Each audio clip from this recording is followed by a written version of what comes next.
दिलचस्प बात यह है कि जिस जोग्राफिया में हम यानी पाकिस्तान मौजूद है, इस जोग्राफिया की अपनी जो तारीख़ अगर उसको उठा के देखा जाए तो माजी करीब में ये कभी कोई एक मुल्क नहीं था, बल्कि ये मुख्तलिफ़ किस्म की डोमिनियंस थे या मुख्तलिफ़ किस्म के कबायली इलाक़े थे जिनसे मिल के पाकिस्तान की तश्कील हुई जोग्राफियाई तौर पर। और यकीनन ये एक बड़ा चैलेंज बन गया कि पाकिस्तान को एक कौम बनाने में हमें शायद ज़्यादा वक्त लग रहा है। हम अगर जायज़ा लें, हम अगर कंपेयर करें, हम तुर्की के साथ अगर अपनी कंपैरिजन करें, हम ईरान के साथ अगर अपना कंपैरिजन करें, हम अगर फ़्रांस के साथ अपना कंपैरिजन करें, तो हमें लगता है कि ये वो ममालिक हैं कि जो बहैसियत कौम या बहैसियत मुल्क जोग्राफियाई तौर पर सैकड़ों साल पुरानी तारीख़ के हामिल हैं और उनकी ये तारीख़ हमारी तारीख़ से काफ़ी ज़्यादा है। तो ये एक अमूमी तौर पर एक पिक्चर है जिसको देखकर थोड़ा सा हौसला मिलता है और थोड़ा सा एतमाद और इत्मीनान आता है कि हमने अभी फ़कत 73 साल का अरसा गुजारा है और एवोल्यूशन का ये अमल जो है इसको तेज़ी से आगे बढ़ते हुए हम सब देख रहे हैं। तो पहली बात तो ये है कि हमें अपनी मुईशत की तरफ तवज्जो देनी है।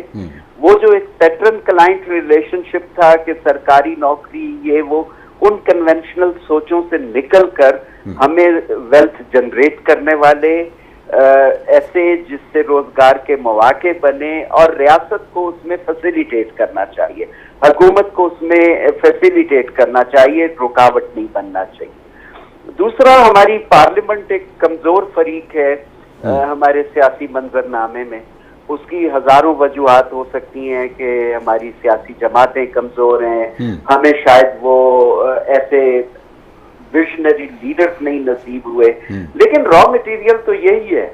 इसी में से लोगों ने अब जिम्मेदारियों का बोझ उठाना है। तो पार्लियामेंट को आप अहमियत दें। कोई चीज वो आज पत्थर पे कुंदा नहीं करती, ना आइन ना कानून, जरूरतों के मुताबिक बदल सकता है। आप उस पर बहस मुबाहिसा कीजिए, अच्छी तजावीज आएंगी, उसकी रोशनी में आप बेहतरी कर सकेंगे। पाकिस्तान को अच्छी सियासत भी चाहिए, पाकिस्तान को अच्छी सहाफत भी चाहिए। अगर हम ये सब बातें ना कर सकें तो हर शख्स पत्थर का हो जाएगा। हमें मुकालमा करना है, डायलॉग करना है। मैं गलत हूं तो गलती तस्लीम करूं, मैं मेरी राय में वजन है तो उसको अहमियत दी जाए। सोसाइटी को भी हमें बहुत रिफॉर्म करना है, बड़ी पिक्चर देखनी है। अब हम ग्रोहों में बढ़ते चले जा रहे हैं और बदकिस्मती है ये हमारी। और अगर हम इसको रेक्टिफाई नहीं करेंगे, कौम का हर फर्द दूसरे फर्द से नहीं मिलता, लेकिन मुश्तरका ख्वाब होते हैं, मुश्तरका मंजिलों का सुराग होता है, मुश्तरका जद्दोजहद होती है, रास्ते होते हैं।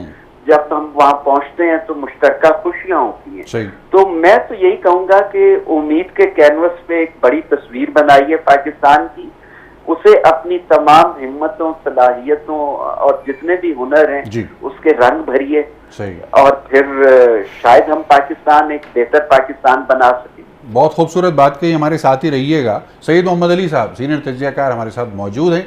सर, स्वॉट एनालिसिस का सवाल मैंने आपके सामने रखा था, शुरू में गुफ्तगू में थोड़ा सा ऑडियो चैलेंज आ गया, तो यकीनन आपने पाकिस्तान की स्वॉट एनालिसिस, स्ट्रेंथ, वीकनेसेस, अपॉर्चुनिटी और थ्रेट कर रखी है।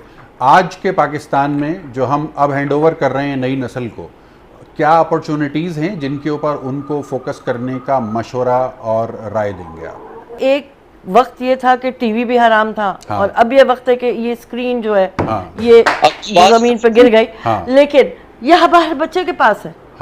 और ये कितनी मतलब हमने अपने लाइफ टाइम में देख लिया, ये हमने खुद देखा है। ये 50 साल की कहानी है ना, इससे ज्यादा पुरानी बात नहीं है। तो जो मेरा पॉइंट था कि नौजवान आपसे पूछ के नहीं करेगा, उसने करना शुरू कर दिया।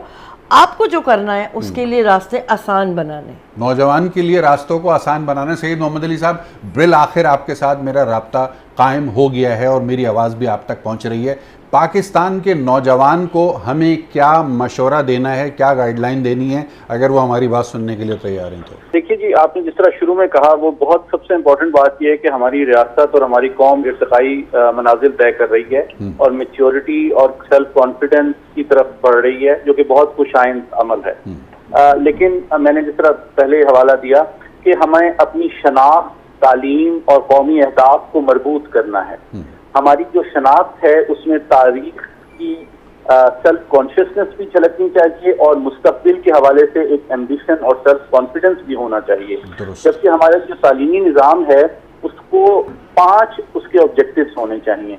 पहले उसमें एक आइडेंटिटी का बहुत स्ट्रॉन्ग सेल्फ कॉन्फिडेंस हमें इनकलकेट करने की यूथ में ज़रूरत है, स्किल सेट इनकलकेट करने की ज़रूरत है, क्रिटिकल थिंकिंग, प्रॉब्लम सॉल्विंग और एंटरप्रेन्योरशिप को प्रमोट करने की ज़रूरत है, ताकि हम सिर्फ मुलाजमत के ख्वाहिश अफरादी कुव्वत पैदा ना करें। तीसरा पॉइंट ये है कि पाकिस्तान जब बना था तो दुनिया जो थी वो बाईपोलर थी, अब दुनिया मल्टीपोलरिटी की तरफ जा रही है।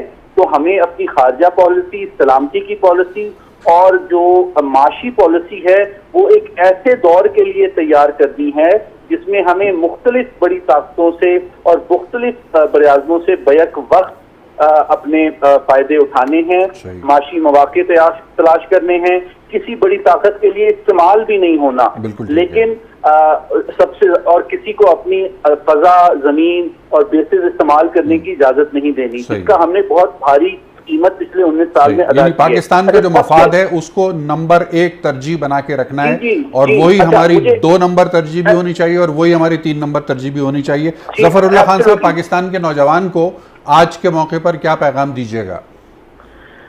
देखिए, नौजवानों को ही इस कौम की तवक्कुआत का बोझ उठाना है। उन्होंने ही कल को मुख्तलिफ शोबा है इस जिंदगी में जाना है। तो जिस तरह तालीम की अहमियत से बात हो रही थी, तो तालीम बहुत ज़रूरी है। हमारे दस्तूर ने इस हक को तस्लीम किया है और अब हमारी बहसें तो मयारी तालीम की, क्रिटिकल थिंकिंग वाली, क्रिएटिविटी वाली, एंटरप्रेन्योरशिप वाली उसकी होनी चाहिए थी। लेकिन बदकिस्मती है कि आज भी 2.5 करोड़ बच्चा तालीमी इदारों से बाहर है और हम आज भी शायद ये जमानत नहीं दे पाएंगे कि जो बच्चा आज पैदा होएगा उसे स्कूल नसीब होएगा या नहीं। तो हमें तालीम को अपनी पहली तरजीह बनाना होगी। दूसरा एक देखना होगा कि जब हम छठी बड़ी आबादी हैं तो हम अक्सर छोटे छोटे मुल्कों की मिसाल देते हैं। आप सिर्फ कराची को ठीक कीजिए तो जनाब आपको यूरोप के 2-4 मुल्क ठीक कर रहे होंगे। सर, पूरी ऑस्ट्रेलिया की आबादी के बराबर है कराची की आबादी। माल्टा के साइज से और बहरीन के साइज से बड़ा है। तो हमारा जो चैलेंज है वो इतना बड़ा है कि अगर हम पाकिस्तान को ठीक कर रहे होंगे और उसको तमाम सिविक इंफ्रास्ट्रक्चर हो, सब कुछ हो, तो ये हम दुनिया के पता नहीं कितने ममालिक को ठीक कर रहे होंगे। ठीक है, बहुत बहुत शुक्रिया। फिजा शकील साहिबा, आखिरी 1 मिनट है हमारे पास। देखिए जी, इस वक्त हमारे जो तरजीहात की बात हो रही है, सारी बात हो रही है, हमारे ऊपर जो हुक्मरान तबका है या जो हुक्मरानी का तर्ज है, इम्पीरियलिज्म अभी तक हमारे मुल्क से गया नहीं है। हमने अपने अवाम को कभी बाख्तियार बनाने की कोशिश नहीं की क्योंकि हमारा कानून इजाज़त नहीं देता। हम अपने नौजवान को कोई पैगाम आज नहीं देंगे, सिर्फ उन्हें ये कहेंगे कि जो कर रहे हैं वो तनदही से करते रहें, वो मेहनत कर रहे हैं, हर जगह बच्चा मेहनत कर रहा है लेकिन उसको इक्वल अपॉर्चुनिटी नहीं मिल रही, उसको मेरिट नहीं मिल रहा, उसको आप चैनलाइज नहीं कर रहे। जो मैंने अभी बात की थी, मैं कराची में बेशुमार ऐसी तंजीमों के साथ काम करती रहती हूँ जो नौजवानों की तंजीमें, जो काम करना चाहते हैं, जो काम करना जानते हैं। सही है, चैनलाइजेशन की जरूरत है। दूसरी बात यही है कि सिर्फ निज़ाम को सहल कीजिए।